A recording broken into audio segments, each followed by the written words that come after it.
Right Ravikiran గారు, రవి గారు వినిపిస్తుందా? సరే ట్రాన్స్మిషన్ సరిగ్గా లేదండి. పీసీఆర్ గారు కొంచెం సెట్ చేయమనంటే కొంచెం సరిగ్గా రావట్లేదు. వినిపించట్లేదా నా వాయిస్? ఫ్రీజ్ అయిపోతుందండి. ఫ్రీజ్ అయిపోయి మళ్ళీ బ్రేక్ గా వస్తుంది. రైట్ రైట్ రవి గారు, ఇప్పుడు ప్రతిపక్ష హోదాకు 10% సీట్లు అవసరం అన్న వాదనను బీజేపీ స్పష్టంగా ఏమైనా సమర్థిస్తుందా దాన్ని? ఓకే, ఇప్పుడు వాళ్ళు 10% గురించి మాట్లాడారు కదా. అంటే శ్రీదేవి గారు, ఇప్పుడు మీరు అడిగిన ప్రశ్న 10% దాని గురించి అడుగుతున్నారు, అది నాకు వినపడింది. నేను చెప్పేది ఏంటంటే అన్ని రాజ్యాంగంలో ఉండవండి. మనకి భారతదేశం మొదటిగా ఎన్నికలు 1952లో జరిగాక మొదటిగా పార్లమెంట్ సమావేశాల్లో స్పీకర్ గా ఉన్నటువంటి జీవి మాల్వాంకర్ గారు the rules and procedures of Lok Sabha and parliament and assembly అని చెప్పి రూల్స్, దాని యొక్క నిబంధనలు ఏర్పాటు చేశారు. ఆ నిబంధనలో చాలా స్పష్టంగా 10% ఎవరికైతే ఏ పార్టీకి వస్తుందో వాళ్ళకి ప్రధాన ప్రతిపక్ష హోదా ఇవ్వాలని చెప్పి ఉంది. దీని మీద గతంలో కూడా 2014లో కూడా కాంగ్రెస్ పార్టీకి ఆ రోజు 42 సీట్లు వచ్చాయి. అప్పుడు వాళ్ళు రాహుల్ గాంధీ గారికి ప్రతిపక్ష నేత హోదా ఇవ్వాలి అన్నారు, ఇవ్వలేదు. అప్పుడు సుప్రీం కోర్టు కూడా వెళ్ళారు. ఆ సుప్రీం కోర్టులో కూడా చాలా స్పష్టంగా తేలింది. అది కూడా మళ్ళీ కేసు వెనక్కి తీసుకున్నారు. సో 2014లో కూడా పార్లమెంట్ లో ప్రతిపక్ష నేత లేరు, 2019లో కూడా లేరు, 2024లో మాత్రమే ఆయనకు 99 సీట్లు వచ్చాయి కాబట్టి ప్రతిపక్ష నేత అయ్యారు. సో ఇది చాలా సుస్పష్టం. అలాగే ఈ రోజు జగన్మోహన్ రెడ్డి గారు కూడా హైకోర్టులో కేసు వేశారు. మ్యాటర్ ఇస్ సబ్జుడైజ్, అదేదో కోర్టులో తేల్చుకోండి. అంతేగాని నాకు ఇవ్వలేదు కాబట్టి నేను రాను, ఆ కోర్టులో కేసు తేలితే కానీ నాకు హోదా కావాలి, హోదా హోదా హోదా అని మాట్లాడటం వల్ల ప్రజలు మనల్ని పలుచరుగా చూస్తారండి. ఏం హోదా మీకు కావాలి, ఏం హోదా? మనం సేవకులుగా ఉన్నాం. ప్రజాస్వామ్యంలో ప్రజలు ప్రభువులు, పాలకులు సేవకులు. మనం సేవకులు.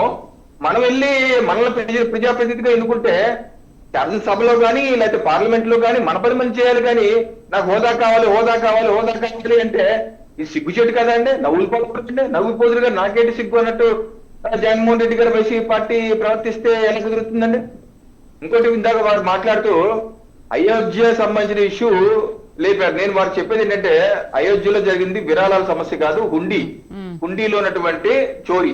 ఇప్పుడు తిరుమల తిరుపతి దేవస్థానంలో మీ హయాంలో పరకామణి చోరీ జరిగింది. పరకామణి అంటే హుండీ చోరీ జరిగింది. దానికి జగన్మోహన్ రెడ్డి గారు ఏమన్నారంటే చిన్న చోరీ ఇది, దీన్ని సెటిల్మెంట్ చేసుకున్నాం, దాంట్లో తప్పేంటి అని చెప్పి అన్నారు. ఈ రోజు అయోధ్య హుండీ చోరీ గురించి సెటిల్మెంట్ ఏం జరగలేదే. అక్కడ ఆల్రెడీ విచారణ చేస్తున్నారు, నిందితులు పట్టుకున్నారు, జైలు వేశారు, ఇవన్నీ జరుగుతున్నాయి. పార్లమెంట్ లో ప్రతిపక్ష నేతలు పార్లమెంట్ లోపలికి వచ్చి అడిగారు, మేము చర్చిస్తాకు సిద్ధంగా ఉన్నాం, అయినా వాళ్ళు వెళ్ళలేదు. అలాగే మీరేదైనా ఉంటే శాసనసభకు రండి, మీరు అడగండి, డిఎస్సీ మీద చర్చిద్దామని అడగండి, ఏపీఎస్సీ గ్రూప్ 1 మీద చర్చిద్దామని అడగండి, ఇల్లు ఎఫెక్ట్ మీద చర్చిద్దామని అడగండి. మీరు అడగండి, సభకు రండి. అసలు మీరు సభకే రాకుండా పార్లమెంట్ లో చర్చించలేదు. మీ ఎమ్మెల్యే ఎంపీలు ఉన్నారు పార్లమెంట్ లో, ఎంపీలు ఉన్నారు, అడిగారు అయోధ్య గురించి. మీకు అంత ముసలికన్నీ ఏదైనా కార్చేసేది అయోధ్య మీద, మరి మీరు అడగచ్చు కదా లోక్సభలో అయోధ్య మీద చర్చిద్దామని. అలాగే ఇప్పుడు మీరు రండి, అసెంబ్లీకి రండి. అసెంబ్లీకి రాకుండా రవికిరణ్ గారు మాట్లాడటం వల్ల ఉపయోగం ఏంటి? రవికిరణ్ గారు, ఇప్పుడు జగన్ గనక సభకు వస్తే ప్రభుత్వం ఎదుర్కొనే ప్రశ్నలకు బీజేపీ కూడా సమాధానం చెప్పడానికి సిద్ధంగా ఉన్నారా? తప్పనిసరిగా అండి. ప్రజాస్వామ్యంలో మన పార్లమెంటరీ ఫార్మ్ ఆఫ్ డెమోక్రసీ అండి, డిబేట్, డిస్కస్ అండ్ డిస్పోజ్. ఏ విషయం మీద డిస్కస్ చేయాలి, డిబేట్ చేయాలి. అది ఫర్దర్ గా ప్రజలు నిర్ణయించుకుంటారు. ఎవరు మంచి, ఎవరు చెడు, ఎవరు కరెక్ట్ గా చెప్తున్నారు, ఎవరు తప్పుగా చెప్తున్నారు, ప్రజలు నిర్ణయించుకుంటారు. మన ఆ ఫార్మ్ ఆఫ్ డెమోక్రసీ మనది. సో వీళ్ళ అభిప్రాయం ఏదో వచ్చి అసెంబ్లీలో చెప్పమనండి. ప్రభుత్వ అభిప్రాయం ప్రభుత్వం చెప్పుద్ది, ఫైనల్ గా ప్రజలు నిర్ణయించుకుంటారు ఎవరు తప్పు ఎవరు ఒప్పు అని. అన్నిటిపై చర్చిద్దాం లేదా? అసలు చర్చకే రాకుండా నాకు సమయం ఎవరు అంటే చిన్నపిల్లల ఇష్యూలా ఉన్నది.